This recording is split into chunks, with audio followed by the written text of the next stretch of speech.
Welcome to Conscious Business Connections, brought to you by the New York City chapter of Conscious Capitalism. My name is Bob Caporale, and I'm joined today by Casey Dworkin of Sylven, New York. Casey, welcome to the show. Thank you so much for having me. Oh, it's a pleasure. It's an absolute pleasure. So, Casey, you're located in Queens, New York, so right in the New York City area. And as you know, what our mission for the New York City chapter of Conscious Capitalism is really to highlight businesses like yours who are practicing conscious business practices. As you know, conscious capitalism is about, capitalism being a good thing if it's practiced in a conscious way. And there's Yeah. four tenets that the philosophy kind of focuses on, ranging from the purpose of the company all the way to the stakeholders that are involved, the leadership, the culture, and so forth. So what we want to do in this program is just talk about how you're practicing some of these things so that people can learn from you and hopefully spread the message a little bit more widely. Sound Amazing. good? That sounds fantastic. Awesome. Awesome. So why don't we start by you tell us a little bit about Sylvan, New York, what the company does, and then we'll take it from there. Sure. So Sylven, New York is a sustainable luxury footwear brand. So I make shoes, but I'm super conscious about how I make my shoes. Everything from my materials and components are sort of reimagined from what you typically would think would go into a shoe. I mean, they're all still beautiful luxury components, but we work with biodegradable materials, recyclable materials, things that are regenerative, and we really think about kind of a holistic practice of sustainability. So beyond just materials, how do we bring in sustainable thinking in our decisions from, product all the way through delivery?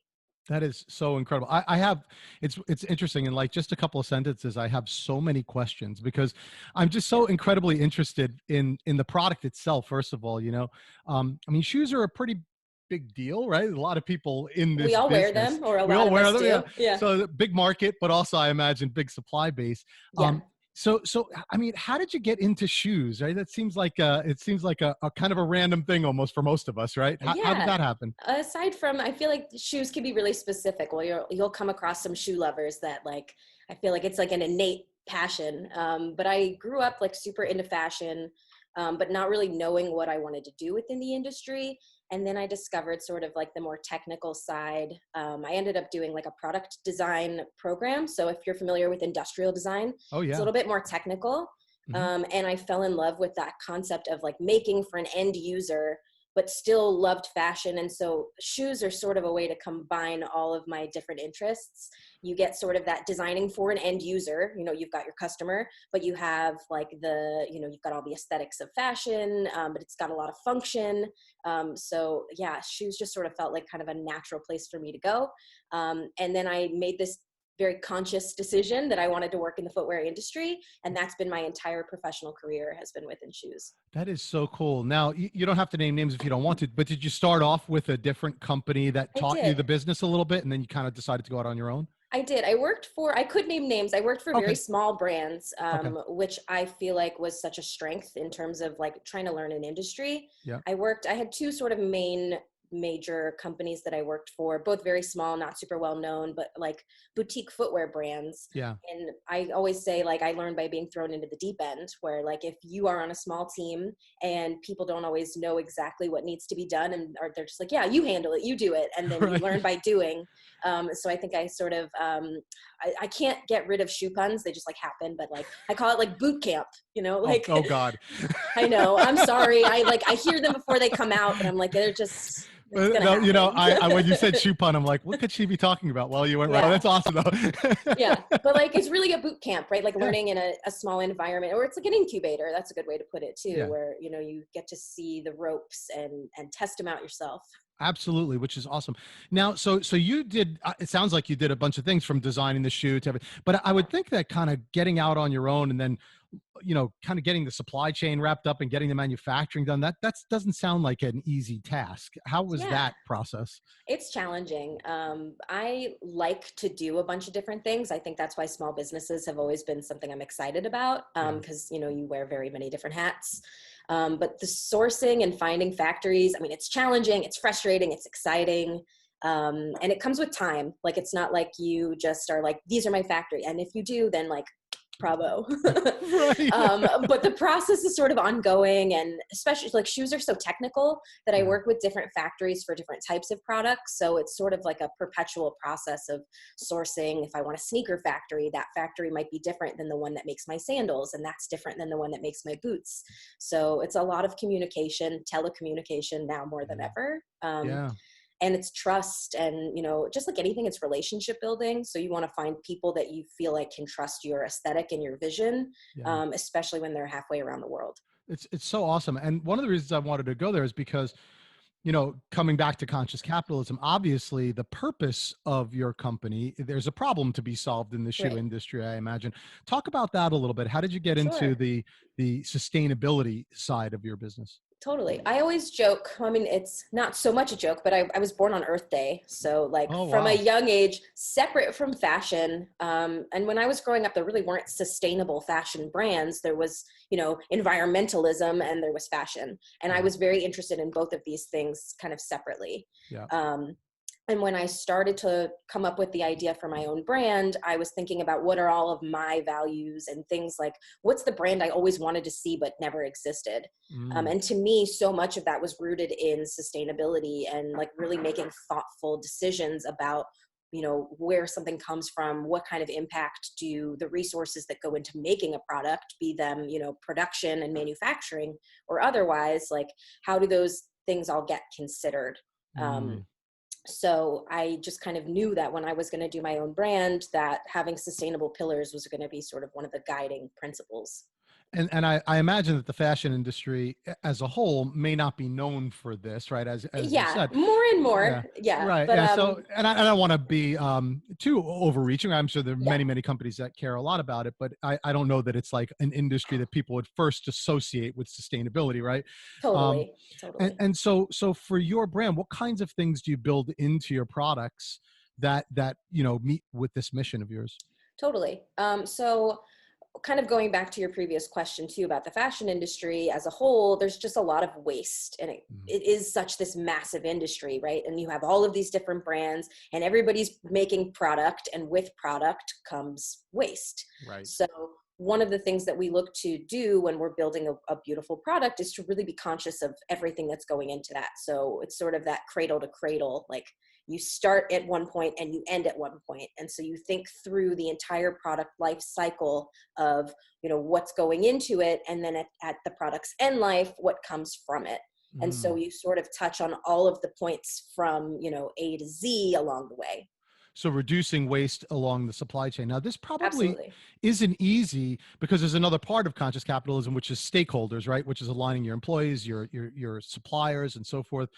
I have to imagine that, especially as a small business, trying to find manufacturers, right, in various different places that are willing to do this, that's Yeah. probably a challenge, right? Definitely. And when I was talking about sourcing factories, I've walked away from partnerships with factories that sort of rolled their eyes at me, or like I work with a lot of materials that these factories have not produced shoes with.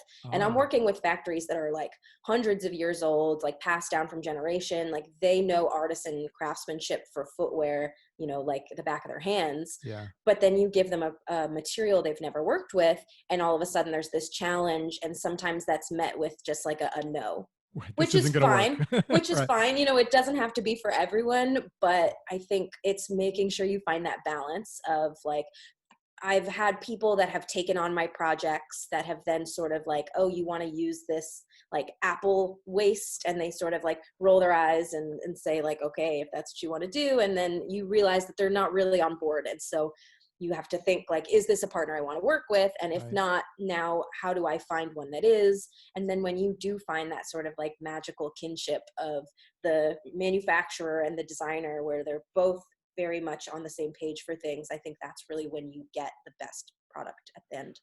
And I think it's a real takeaway because it's not like at this point in your evolution as a company, you don't have the luxury of building your own factories, I would imagine, right? Right. So finding partners that are aligned with your mission is so important. If you have a Yeah. purpose-based business like you do, if your supply chain isn't aligned with that, then things are going to be conflicting pretty quickly, right? Absolutely. Especially with something that's as technical as shoes. I mean, there's so many different steps that go into it. And so it's really important that anybody who's taking on, like, my sustainable practices go well beyond just making sure we're minimizing waste, or that we're using a recycled product, or we're using something that can be regenerative. Like, it's the entire process from start to finish. It's making sure we're really streamlined in how we make the product. Yeah. And so, because I'm not physically there in the factory 100% of the time, you have to really trust that your partners understand that what's important to me in terms of sustainability goes well beyond just like, okay, we'll check the box because we used, material A, B, and C.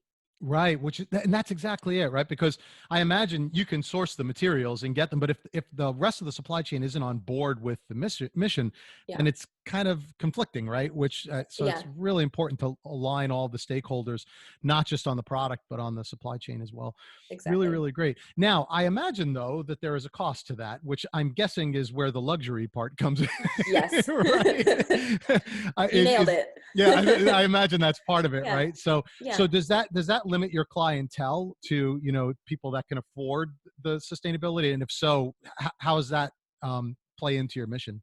I would say yes. And I think even taking sustainability out of the equation, when you just look at kind of more luxury based product, it's all about, value and positioning, right? So Right. like here we are offering a very high end product, and we are making it with materials that are beautiful and very expensive to work with. Some of them are new, so you've got sort of these built-in development costs that add to it. So I would say that even taking the materials aside, just like the level of quality and craftsmanship of a product that we are creating naturally exists within this luxury sphere. Right. It's a handcrafted, handmade product. So it's a Exactly. luxury product, but that also plays into it's going to be more expensive because it's a sustainable, recyclable type product as well, right?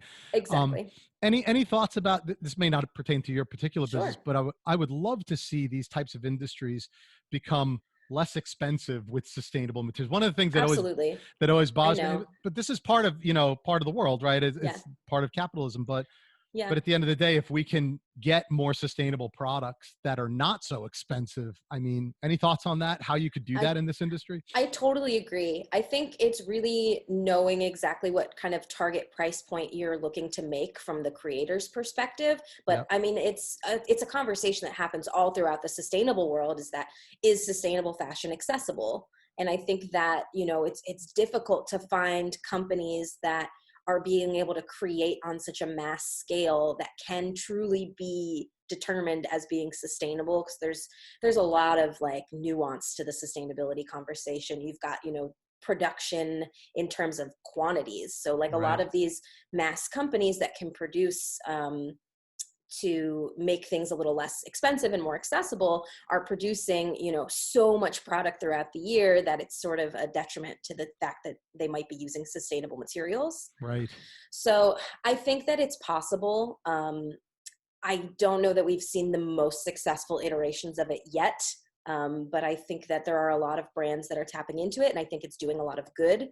Yeah. Um, but I think just like fashion isn't always accessible, sustainability, I think it's tiered, right? Like there should be some sustainable items that are more accessible, but it's tough. There's a It's lot of tough. Yeah. it's a delicate conversation because there's so much that goes into it. Yeah. Well, and maybe I'm just thinking out loud here. This is Mhm. like me solving the world's problems Let's right do here it. live. But Let's yeah, let's solve it. but maybe there's another angle to it, which is that we don't have to buy as much stuff, right? Yeah. Like do I mean, even in my own closet, I'm clearly not a fashionista, but or oh, I don't know what it is, but in any case, but in my own closet I have way more shoes than I have feet, right? So maybe if I bought like just fewer pairs of really good Absolutely. sustainable footwear, then that would solve my problems, right? And A I don't hundred have to have percent. all this stuff, so then I can spend a little bit Absolutely. more on the one pair that I have, right? Right. We talk a lot about sustainability also being rooted in longevity. Yeah. So, if you're buying something that's more expensive, it's something that's going to be able to last you a lot longer. Right. It's an interesting part of the conversation though to think about how that fits in with capitalism, right? Because if you're a company like that's able to produce something that's a little bit more mass, but then you're also telling people to buy fewer of it, I think in that model those two things kind of inherently are conflicting. Hmm, So, interesting. then we're going back up to the upper tier of more luxury companies that are saying, these are investment pieces, but this is what you get for your investment. And then you're talking more about, cost per wear and how value is perceived in that way. So Yeah. I think you can make sustainable fashion more accessible. I think sustainability as a concept outside of fashion can be accessible. And I think it's kind of finding that intersection of, how do we make it more accessible to the masses within the fashion industry. Yeah, and it's interesting too because part of conscious capitalism is it's obviously about making profit, right? But doing it in a conscious way. Yeah, But it doesn't necessarily have to be about growing, growing, growing, growing, growing. Like I exactly. think that's part of what the problem. Like companies that start up, they think that automatically they have to be billion-dollar enterprises, otherwise they're not real companies. But it's not Right. true at Right. all, right? As long as they're sustaining their mission, they're sustaining their employees and so forth, their customers, what's wrong with that? So Yeah. so that's awesome. That's really, really cool. So boy, I have so many more questions, but unfortunately we're running out of time. But what I do want to ask one other quick thing, which Sure. is how do the employees fit into this? Because obviously stakeholders are about the supply chain and so forth, but also your employees. How does that fit into the equation for your Yeah. sustainability I'm mission? a very, very small team. Yep. So I'm super close with my team. And I feel like giving people the agency to be able to bring their own values to the table, and making sure that you're all aligned kind of generally in the things that you are looking for. And I Yep. say that kind of broadly because I take that out of the spectrum of just, what we look for in business and what our values are. And, finding people that are just as fired up or more fired up about certain things so that when we all sit down together, we can say, okay, what's a cause that we feel like is super important that maybe we haven't tackled? Or how do we bring, something specific to our spotlight, and doing it together as a team? But involving them in the purpose, which it sounds like is Yeah. a really, really key piece. Casey, it's so great. It's really great to talk to you. Again, I could talk all day about this. Very easy to talk to, so that's Thank you. fantastic. Thank you. But I don't want to end the show without giving you an opportunity to tell people where they can find out more about Sylvan, New York. Fantastic. You can visit our website. It's sylvennewyork.com. You can find us on social media. All of our handles are just at Sylvan New York. And you can subscribe to our newsletter. That's where you'll get kind of the most up-to-date information about what's happening within our company, what kind of social missions we're working on, how we're bringing sustainability into our business. We've got it all throughout. Awesome. Really, really great. It's fantastic. It is absolutely great to talk to you. Best of luck with the business. And Thank you. I don't know, I didn't even ask you if you make men's shoes or just women's shoes or both. I have made men's in the past, and I love working with men's shoes. If it's really its own whole other like business and supply chain, and so I took a break from men's to really hone in on women's, and bringing a men's line is back into it's in my 5-year plan. Good. Well, maybe I'll be one of your customers in the future. Get rid of all those non-needed shoes in my Just closet. replace them with one good pair. One good pair. That's it. That's all it Exactly. takes. Well, it's awesome. Again, thank you for being a guest. And thank you, everyone in our audience, for tuning in. Hopefully, you found this video useful. If you liked what you saw, go ahead and subscribe to our channel. Give us a thumbs up. Tell your friends. Spread the word. The idea is to teach as many companies as we can about some of these great things that are going on in our community. So we hope that you'll join us in spreading that word. And while you're doing that, again, we'll see you back here on another episode of Conscious Business Connections. Thanks for joining.